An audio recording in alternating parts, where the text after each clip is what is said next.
അസ്സലാമു അലൈക്കും dear friends. ഇന്നത്തെ നമ്മുടെ സ്പെഷ്യൽ നിങ്ങൾ ആരും ഇതുവരെയും ട്രൈ ചെയ്ത് നോക്കിയിട്ടില്ലാത്ത ഒരു അടിപൊളി വെറൈറ്റി റെസിപ്പിയാണ്. നമ്മുടെ ഈ വീഡിയോ കണ്ടുകൊണ്ടിരിക്കുന്ന സമയത്ത് നിങ്ങൾക്ക് ഇഷ്ടപ്പെടുകയാണെങ്കിൽ ഒന്ന് ലൈക്ക് ചെയ്തേക്കണേ. അതുപോലെ തന്നെ നമ്മുടെ ഈ ചാനൽ ആദ്യമായിട്ട് കാണുന്നവരും ഇതുവരെയും സബ്സ്ക്രൈബ് ചെയ്യാത്തവരും പ്ലീസ് ഒന്ന് സബ്സ്ക്രൈബ് ചെയ്തേക്കണേ. ഞാനിടുന്ന വീഡിയോസ് ഉടനടി കിട്ടുന്നതിനായി സബ്സ്ക്രൈബ് ബട്ടന്റെ തൊട്ടടുത്ത് കാണുന്ന ബെല്ലൈക്കൺ കൂടി ക്ലിക്ക് ചെയ്തിട്ട് ഓൾ എന്ന ഓപ്ഷൻ എനേബിൾ ചെയ്യാനും മറക്കല്ലേ. വീഡിയോ തുടങ്ങുന്നതിന് മുമ്പ് പരിചയപ്പെടുത്താനുള്ളത് എന്റെ സ്വന്തം പ്രൊഡക്റ്റായ ഷെമീസ് മാജിക് ഹെർബൽ ഓയിലിനെ കുറിച്ചാണ്. മറ്റു പല ഹെയർ ഓയിൽസ് യൂസ് ചെയ്തിട്ട് റിസൾട്ട് ലഭിക്കാത്തവർക്ക് വേണ്ടി സ്പെഷ്യലി തയ്യാറാക്കിയ പ്രീമിയം ഓയിലാണിത്. 120ഓളം ഹെർബൽസ് ചേർത്ത് തയ്യാറാക്കിയ ഈ ഓയിൽ മുടി കൊഴിച്ചിൽ, താരൻ, കഷണ്ടി, മുടി കട്ടിക്കുറവ്, മുടി പൊട്ടിപ്പോകൽ, പ്രത്യേകിച്ച് നര എന്നിവ കുറയ്ക്കാൻ പൂർണ്ണമായിട്ട് സഹായിക്കും. റിസൾട്ട് ലഭിച്ചില്ലെങ്കിൽ മെഡിക്കൽ ഇഷ്യൂസ് ഇല്ലാത്തവർക്ക് ഫുൾ ക്യാഷ് റീഫണ്ട് നൽകുന്നതാണ്. നമ്മുടെ എണ്ണ ഉപയോഗിച്ചവരുടെ ഇമ്പോർട്ടന്റ് ആയ കുറച്ച് ഫീഡ്ബാക്സ് മാത്രം വീഡിയോയുടെ അവസാനം കാണിക്കുന്നുണ്ട്. കൂടുതൽ ഫീഡ്ബാക്സ് വീഡിയോയിൽ ചേർത്താൽ വീഡിയോയ്ക്ക് ലെന്ത് കൂടും. എണ്ണ വാങ്ങാൻ താല്പര്യമുള്ളവർ വാട്സപ്പിൽ വന്നാൽ ബാക്കി ഫീഡ്ബാക്സ് എല്ലാം അയച്ചു തരാം. ഓർഡർ ചെയ്യാനും റേറ്റും ഡീറ്റെയിൽസും അറിയാൻ താഴെ കാണുന്ന വാട്സപ്പ് നമ്പറിൽ മെസ്സേജ് ചെയ്യുക.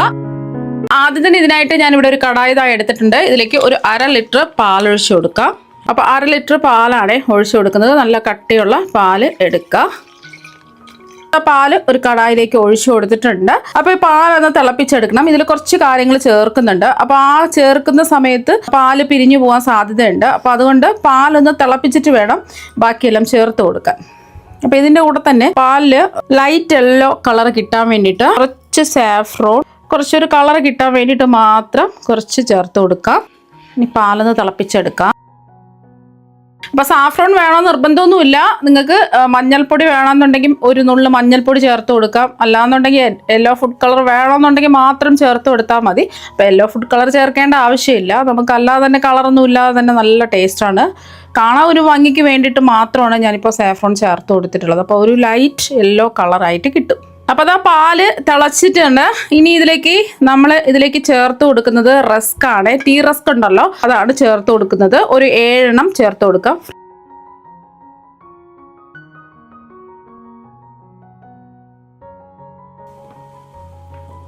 ഫ്ലെയിം കുറച്ച് വെച്ച് കൊടുക്കുക. ഇനി ഇതിൽ കുറച്ച് കാര്യങ്ങളൊക്കെ ചേർക്കാനുണ്ട്. പല ടൈപ്പ് റസ്ക് കിട്ടും. അപ്പോൾ ഏത് റസ്ക് ആയാലും കുഴപ്പമില്ല. ഇനി ഇതിലേക്ക് ഒരു 10 കശുവണ്ടി പരിപ്പാണ് ഇട്ട് കൊടുക്കുന്നത്. ഇത് മുഴുവനായിട്ടുള്ള കശുവണ്ടി പരിപ്പാണ്. സ്പ്ലിറ്റ് ചെയ്താണെന്നുണ്ടെങ്കിൽ അതിൻ്റെ ഇരട്ടി എടുക്കുക. 10ഓ 12ഓ ബദാം ചേർത്ത് കൊടുക്കുക. ഈ ബദാമും കശുവണ്ടി പരിപ്പൊക്കെ ഒന്ന് വെന്ത് വരണം. റസ്ക് പെട്ടെന്ന് തന്നെ കുതിർന്ന് സോഫ്റ്റായി കിട്ടിയിട്ടുണ്ട്. പിന്നെ ഇതിലേക്ക് ആവശ്യത്തിനുള്ള പഞ്ചസാര ചേർത്ത് കൊടുക്കുക. അത്യാവശ്യം മധുരമുണ്ട് ഈ റസ്കിൽ. പക്ഷേ നല്ല മധുരം വേണമെന്നുണ്ടെങ്കിൽ അതിനനുസരിച്ചുള്ള പഞ്ചസാര ചേർത്ത് കൊടുക്കാം. ഞാനിപ്പോൾ ഒരു 1/4 കപ്പ് പഞ്ചസാരയാണ് ചേർത്ത് കൊടുക്കുന്നത്. നിങ്ങൾക്ക് എത്രയാണോ പഞ്ചസാര വേണ്ടത് അളവിനനുസരിച്ച് ടേസ്റ്റ് ചെയ്ത് നോക്കിയിട്ട് ചേർത്ത് കൊടുക്കാവുന്നതാണ്. പിന്നെ ഇതിലേക്ക് ഏലക്ക വേണമെന്നുണ്ടെങ്കിൽ ഈ ഒരു സമയം ചേർത്ത് കൊടുക്കുക. ഞാനിപ്പോൾ ഇതിലേക്ക് ഏലക്ക പൊടിയാണ് ചേർത്ത് കൊടുക്കുന്നത്. ഏലക്കയാണെന്നുണ്ടെങ്കിൽ 4 ഏലക്കയൊക്കെ ഇട്ട് കൊടുത്താൽ മതിയാവും. ഞാനിപ്പോൾ ഇതിലേക്ക് ഒരു 1/4 ടീസ്പൂൺ ഏലക്ക പൊടിയാണ് ചേർത്ത് കൊടുക്കുന്നത്. നിങ്ങളുടെ കയ്യിൽ വാനില എസൻസ് ഉണ്ടെന്നുണ്ടെങ്കിൽ വാനില എസൻസ് ഒരു 1/2 ടീസ്പൂൺ ചേർത്ത് കൊടുക്കാവുന്നതാണ്. അപ്പോൾ ഏലക്കാപ്പൊടിയാണെന്നുണ്ടെങ്കിൽ തരി മാത്രം പൊടിച്ചെടുത്തിട്ടുള്ള ഏലക്കാപ്പൊടിയാണ് ഒരു 1/4 ടീസ്പൂൺ എടുത്തിട്ടുള്ളത്. ഏലക്കയാണെന്നുണ്ടെങ്കിൽ ഒരു 4 എണ്ണമൊക്കെ ഇട്ട് കൊടുത്താൽ മതിയാവും. 2 മിനിറ്റൊക്കെ ആവുന്ന സമയത്തെല്ലാം ഒന്ന് വെന്ത് ഒന്ന് സോഫ്റ്റായി കിട്ടും. ഒരുപാടിട്ട് വറ്റിക്കേണ്ട ആവശ്യമൊന്നുമില്ല. ഈ ഒരു സമയം മധുരം ഉണ്ടോ എന്ന് ഒന്ന് ചെക്ക് ചെയ്ത് നോക്കാം. ആവശ്യമെങ്കിൽ മധുരം ചേർത്ത് കൊടുക്കുക. ഒരുപാട് കാര്യങ്ങളൊന്നുമില്ല, ഇത്രയേ ഉള്ളൂ. ഇനി നമുക്ക് ഫ്ലെയിം ഓഫ് ആക്കാം. മധുരം വേണമെന്നുണ്ടെങ്കിൽ നോക്കിയിട്ട് ചേർത്ത് കൊടുക്കുക.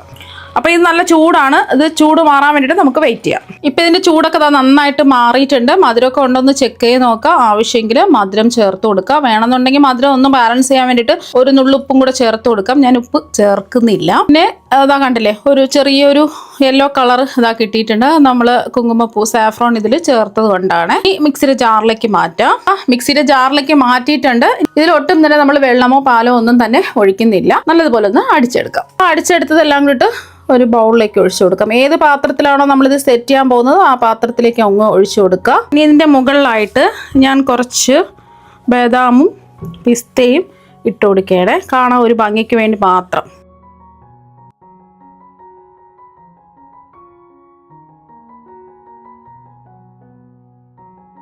ഇനി നമുക്കിത് അടച്ചു വെച്ചിട്ട് ഓവർനൈറ്റ് ഫ്രീസറിൽ വെക്കാം. ഒരു 8 മണിക്കൂറെങ്കിലും വെക്കാം. ഐസ്ക്രീം 8 മണിക്കൂർ ഇതാ വെച്ചിട്ട് എടുത്തിട്ടുള്ളതാണ്. നമുക്ക് സ്കൂപ്പ് ചെയ്തും എടുക്കാം, കട്ട് ചെയ്തും എടുക്കാം. കണ്ടില്ലേ, നല്ല ക്രീമി ആയിട്ടിരിപ്പുണ്ട്. അപ്പം ഇനി ഇത് സ്പൂൺ കൊണ്ട് സ്കൂപ്പ് ചെയ്തും കഴിക്കാം, കോരിയും കഴിക്കാം, അതുപോലെ തന്നെ കട്ട് ചെയ്തും കഴിക്കാം ഈ ഐസ്ക്രീം. അപ്പോൾ അതാ ഒരു പ്ലേറ്റിലേക്ക് കമഴ്ത്തി ഇട്ട് കൊടുത്തതിന് ശേഷം കുറച്ച് ബദാമും പിസ്തയും ഒന്ന് വിതറി കൊടുക്കാം. എന്നിട്ട് കട്ട് ചെയ്തെടുക്കാം.